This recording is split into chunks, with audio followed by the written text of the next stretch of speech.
This is Autoline This Week, the show that gets you inside the global automotive industry. Autoline This Week partnered with the Consulate General of Canada in Detroit to produce this episode. And now, here is your host, John McElroy. On today's show, we're going to be talking all about Subaru because we've got the chief executive and president of Subaru of America coming on Autoline This Week today. Tom Dahl, please join us right in here right now. Morning, Don. How are you? Great to see you again. I'm doing terrific, Tom, and it's so terrific to have you on the show.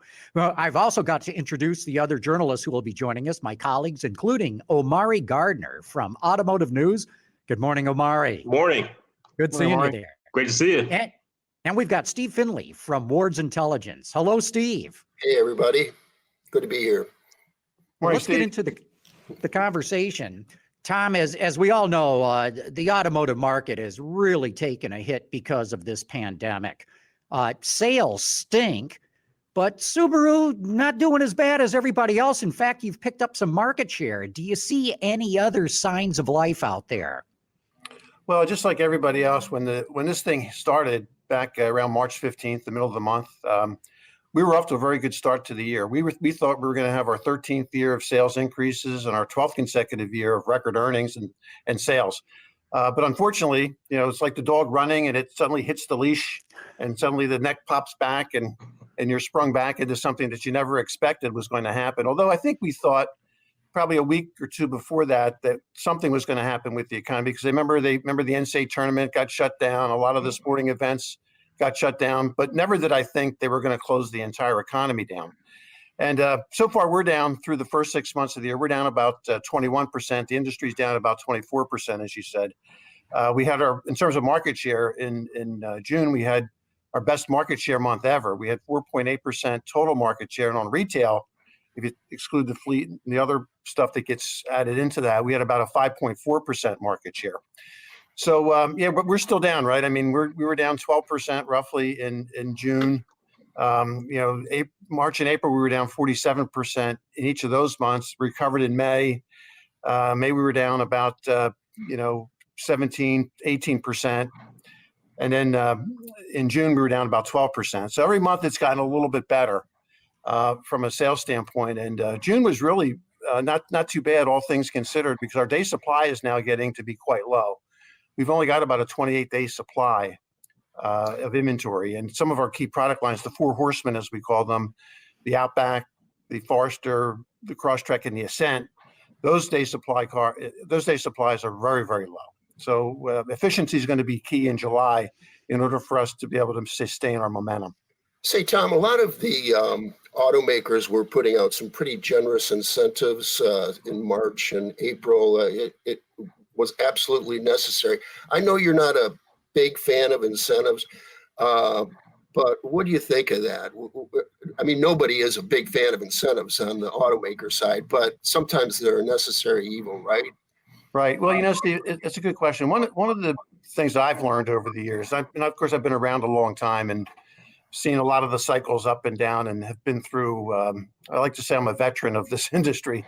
And something that happened the way that it happened, how quickly it happened, and how abruptly the market went from like a 16.8, 16.9% annual selling rate down to 13 or less so quickly. To me, I think it's one of these things you want to try to take a step back and see what's actually going to happen. You don't want to panic too much because if you do, and you put your incentives on too quickly, you're basically giving profit away. You have to kind of see where the market's going to settle in at, and then you make a determination as to whether or not you need to sustain your market share based upon where the market ultimately shakes out. So that's what we did. We worked with our parent company, and we always came. We believe me when I tell you. I mean, I've been around a long time, and probably I've been here for 38 years, and probably for half of those 38 years, this is a company and a brand that struggled. And we know putting on incentives and the brand damage that can cause, it's irreparable if you try to go to that too quickly.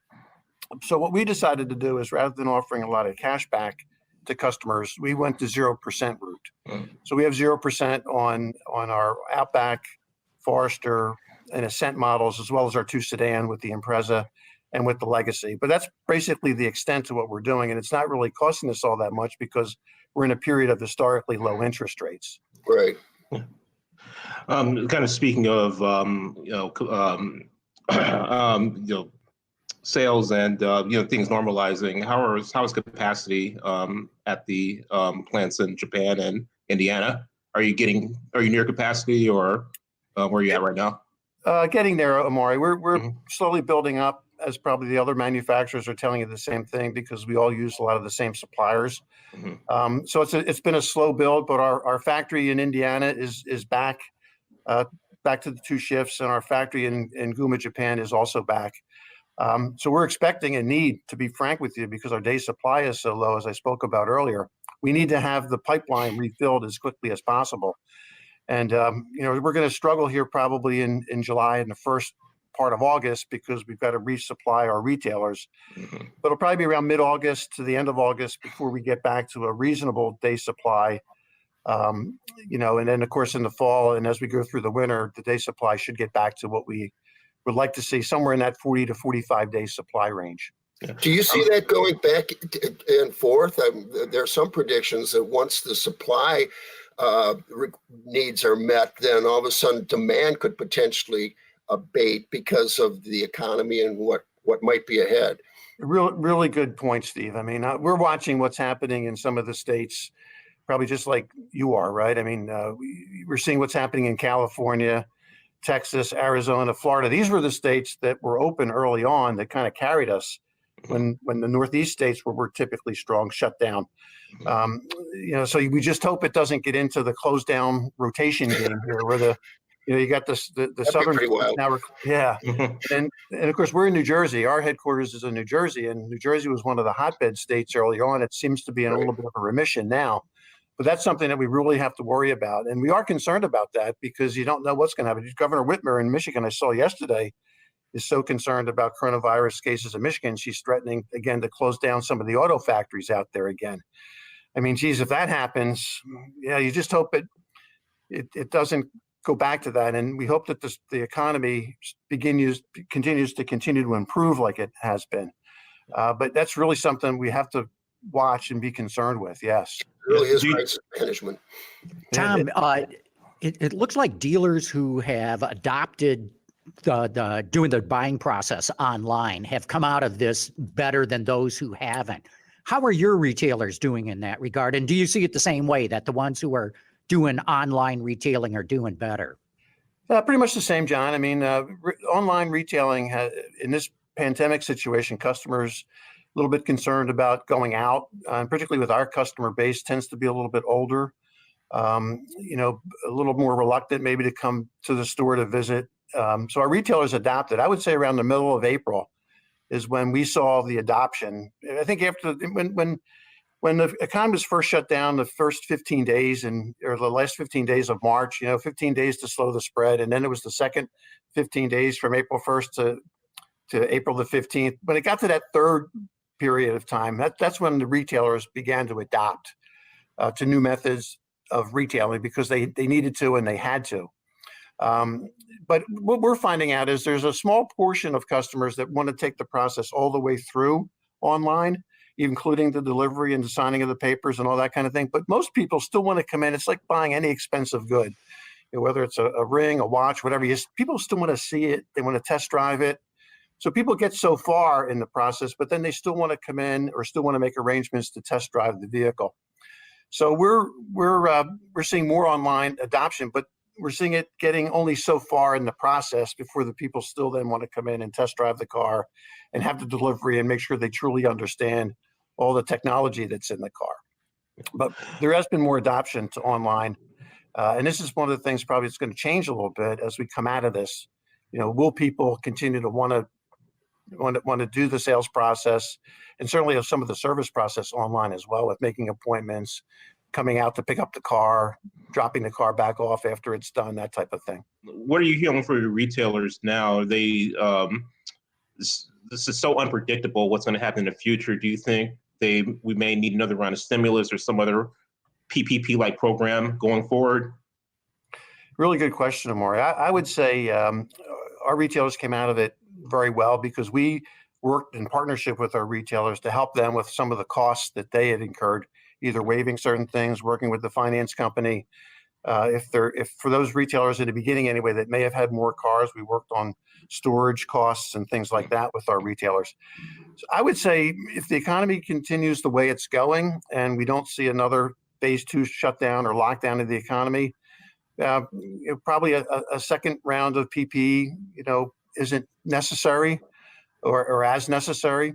But one doesn't know, right? And we really don't know how this thing's going to recover or whatever. So we need to make sure that we keep our eye on it and make sure that if it is necessary, Congress and those that are in power are able to make those decisions fairly quickly. But right now, I don't know that it's quite necessary. At least the way I see it anyway. I don't know that it's necessary at this point in time. Tom, let's talk a little bit about the future. Electric cars, everybody's starting to come out with them.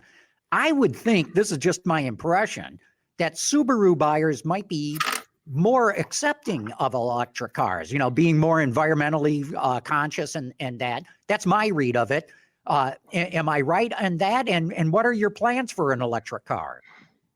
We're just like everybody else in that we're ultimately going to have our versions of electric vehicles coming up as we go through the early part of the 20s and through the mid 20s. We're going to have electric vehicles throughout the product line in order to be able to compete and in order to be able to adhere to the CAFE and the greenhouse gas standards that are out there. The Trump administration came out yesterday with, they lowered the version from the old Obama standards. Was it like 5% per year improvement to 1.5%? So regardless of which administration or what the regulations are, we still have to be able to comply with the regulations as we go through. And I think you're right, John. I think because our customer is so environmentally conscious and has such respect for the environment that we may have a leg up on maybe some of the other manufacturers in the adoption of electric vehicles to our car lines. So in a couple of years, right now, as you know, we have a hybrid in the Crosstrek that's selling very well. We only sell it in the California emission states, that 11 or 12 states, but we have retailers all over the country that would like to be able to sell it, but we just don't produce enough of them for them to be able to sell. But the electric vehicle, when that comes out in a couple of years, that will be a 50-state. Our intention is for that to be a 50-state vehicle sold everywhere, and we're very hopeful that the adoption of that is good and it's strong. Yeah, it's just that everybody seems to be for electric cars, including me. Everybody seems to be for it, except for consumers. But for 3% or something like that. So how do you reconcile that? I mean, we were talking about supply and demand a couple minutes ago. What about this supply and demand? It seems like there's going to be a lot of supply with a lot of EV initiatives on the part of the automakers, and yet the consumers aren't really that into it.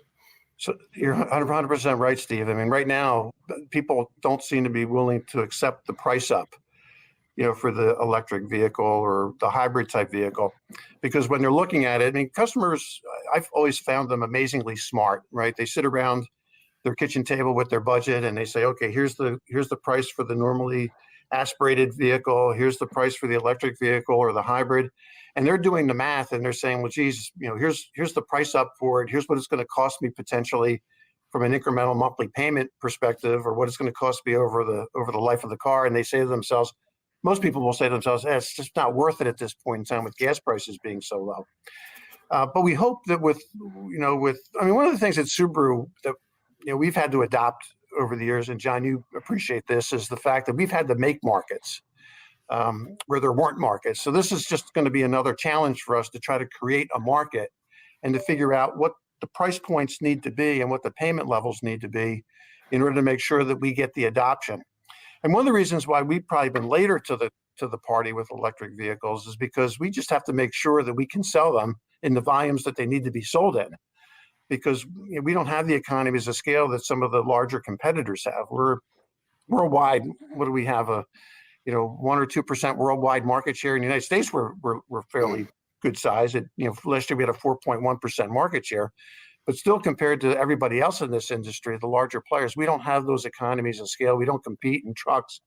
We don't have the breadth of product that we can sustain this fixed cost investment and spread it out over that our competitors have. So we have to be smart when we introduce our car, and we have to make sure that we evaluate the market correctly to make sure that we're going to get the volume targets that we need in order to be able to comply, and that we need to sell to make it efficient for our manufacturer. And that's kind of what, so we're always watching what's happening in the marketplace, and we're like a kitten, right? Or a ready cat. We're ready to pounce when the market opportunity comes. Yeah, one of the things that we're seeing in the market is in the hybrid space, or vehicles like the RAV4 and HRV. CRV, where the cost gap between the hybrid and the gasoline version is starting to close. Could you see that happening within Subaru, and can you see that eventually happening within electric? Oh yeah, sure. As the economies of scale start to take over, and as the cost of the batteries come down, of course, we still have to be concerned about the cost of the raw materials that go into the batteries, and what the supply is going to be like for those. But we hope over time that yes, that price gap narrows somewhat, and more people then can be able to afford to get into these vehicles. I mean, that's why, in these electric vehicles, particularly with the all electric vehicles, leasing is going to become quite important. And it has been encouraging to see, for example, the RAV4 with how well they've done. I think I saw this. Don't quote me on it, but I think was it half of Toyota's volume last month was the hybrid, or pretty close to it. The hybrid outsold the gasoline version last month, if I recall correctly. Yeah, that's quite encouraging. So I think it's good because now you can understand what the price gap needs to be in order to get the adoption from the customer that's going to be needed in order to be able to sell these cars efficiently through the system. And because everybody is concerned with global warming and the environment, and making sure that we protect all of the Earth's resources. So that's why these are important products, and certainly important marketing decisions that have to come up over these next years as we transition. Tom, some automakers have been playing around with what they call subscription models. So instead of buying or leasing a car, you subscribe to the service. Is that anything that Subaru has looked at? What are your thoughts on that topic? Really, really good question, John. Yeah, we've looked at it. I think from our standpoint, it's we've got more fundamental issues right now to look at than be worried about the subscription model right now. I don't know that we ever really want it to be a large portion of our business, because in order to hit the right market clearing price, I think this is what some of the other manufacturers found out. You've got to price it in such a way that you really can't make any money. And remember also, the cars come back and have to be disposed of in a secondary market. And early on in the pandemic, as you know, the fleet market's gone to the bottom. So a lot of those fleet cars were coming back, and a lot of manufacturers went to service loaner programs to kind of make up for that difference. So there's a lot of cars that are coming back now into the used car market. And fortunately, the used car market has recovered. So this would have just been another level of vehicles that would be coming back into the market that ultimately would have to be disposed of in the secondary channel, that manufacturers would have to take a risk on in terms of maintaining that market. So, I mean, you can sell anything. There's always a market clearing price for anything. The question becomes, can you do it profitably? And being a smaller company and being keenly aware of the importance of earnings and cash flow and so forth, we needed to kind of be careful in how we approached that particular market. So we did look at it. Then the pandemic hit. We were probably getting ready to do something, but we've kind of pushed that back on the back burner for now. But something maybe gets dust off in a year or two if things get back to normal. Tom, do you see your customer base as being open to a subscription plan? Subaru's got a little different kind of customers, to your advantage, actually.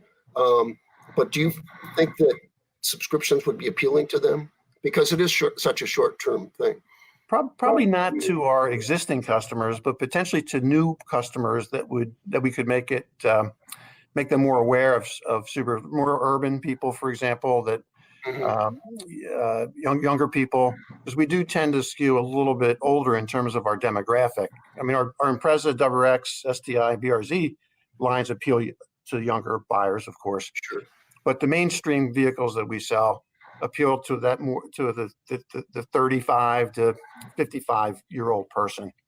So it would open up a different market for us. Is kind of how we looked at it. Get us maybe into a younger demographic for what I call the four horsemen of our car lines, the ones that we really want to try to sell. The Outback, the Ascent, the Forester, and the Crosstrek model. None of which are cars, by the way.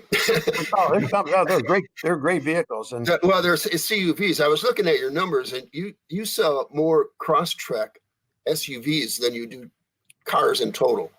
That's right. Well, it's kind of interesting in some of those segments, right? The small, compact, and midsize CUV or SUV segment, however you want to define it. We are mainstream in those segments. Oh, you're doing great in those segments. Yeah, we like to think of ourselves as a formidable competitor. Yeah. And for us being a smaller brand, of course, we have to create value in our products because we talked earlier about incentives, right? We can't go to price. So we try to position ourselves that our vehicles are worth the price. That's why things like, the Kelley Blue Book Awards that we've just received over the last year, most trusted brand for the last 6 years, best resale value brand, and so forth. These help us create value. The J.D. Power Loyalty, we just won the J.D. Power Loyalty Award for the second consecutive year. So no other brand has higher levels of customer loyalty than Subaru, which is great, right? Because these customers, once we get them, they understand the value that the car produces, and it creates a different playing field that we're allowed to compete on. We don't have to necessarily go to price, or, we like to keep it, the inventory levels at a reasonable level, so we always have the saying, one less is better than one more, so that we can make sure that we can create that value, and our retailers can create that value through their services that they offer. Going back to the Crosstrek, that's a pretty interesting segment, that subcompact CUV segment, and it's getting more and more competitive. I was looking at some of the sales figures, and at this time compared with this time last year, you now have 5 more competitors in that segment, at least the way we segment those vehicles. You have the Mazda CX-30, the Kia Seltos, the Buick Encore GX, the Hyundai Venue, the Chevy Trailblazer. And it's just curious, how do you keep the Crosstrek competitive among this really important growing segment? The segment that really doesn't get a whole lot of talk, but apparently the automakers are growing more and more interested in it. Mm-hmm. Well, it's kind of interesting. That segment is kind of the entry now level. I mean, whereas before people would go into sedans, now they go into that small or that compact CUV segment. So that's kind of the entry level now into the market. And also, if you look at the statistics in that, I mean, a lot of women purchase those types of vehicles. So it's really quite interesting to see how that segment has evolved. So there's plenty of room in that segment for people to be able to grow, and for us to be able to at least hold and sustain our share of that segment, as you've seen. And to be honest with you, Omari, we don't really know what the top is for Crosstrek because we've never been able to sustain and fulfill the total demand that we've had for that vehicle, which allows us to kind of keep our price points a little bit higher than what everybody else's might be. Yeah, and you've led that segment for years. Yeah, well, when we helped to start that segment, right? Yeah. When it first came out. Right. So it's one of those things that that segment and the Forester segment are continuing to grow. Those segments are growing segments where some other segments are contracting, which allows us to kind of peel off and get the share that we need and the volume targets that we need. It's kind of interesting. Like we started out earlier and we talk about market share. We're not really so much focused on market share. I mean, we are obviously, but we can't be so blinded by it that it affects everything we do and makes us potentially make bad business decisions. We have to be able to fight another day, and sometimes you have to be willing to accept potentially a little bit lower market share in order to be able to get the earnings and cash flow that's necessary to sustain yourself longer term, because the investments that are coming up in this market are huge. As you know, we talked about our electric vehicles, autonomous driving.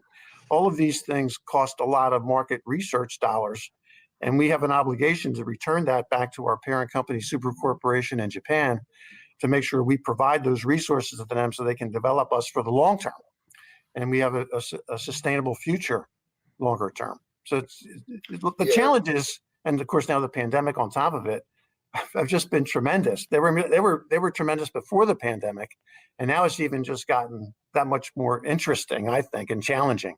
Well, market share without profitability is not anything really. Just like customer satisfaction without being able to convert that into some form of monetary good on behalf of the company is like there's no point in customer satisfaction really unless you're making money off of it. Same with market share. The whole point is customer loyalty, right? The goal of any business, as the great Peter Drucker said, right, is to create a loyal customer. That's what we're trying to do with not just what Subaru America does, but what we do with our retailers continually. And our retailers deserve a lot of credit. They're the ones that sell all the cars. We don't sell anything. It's the retailers that sell all the products, and they're the ones we have to thank for these last 12 years of sales records. And with that, I'm afraid we're going to have to wrap it up. Tom Dahl, thanks so much for your time today. And for the audience to know too, Tom is the longest serving CEO in any car company in America right now. Wow. And I think that's one of the reasons why you've been able to figure out this market. I hope that's not the kiss of death, John. Yeah. But great being with you today. I really enjoyed it. It was a great conversation. Yeah. Omari and Steve, thanks to you guys too. I really appreciate having you guys on the show. And of course, I want to thank all of you who have tuned in. Autoline This Week partnered with the Consulate General of Canada in Detroit to produce this episode.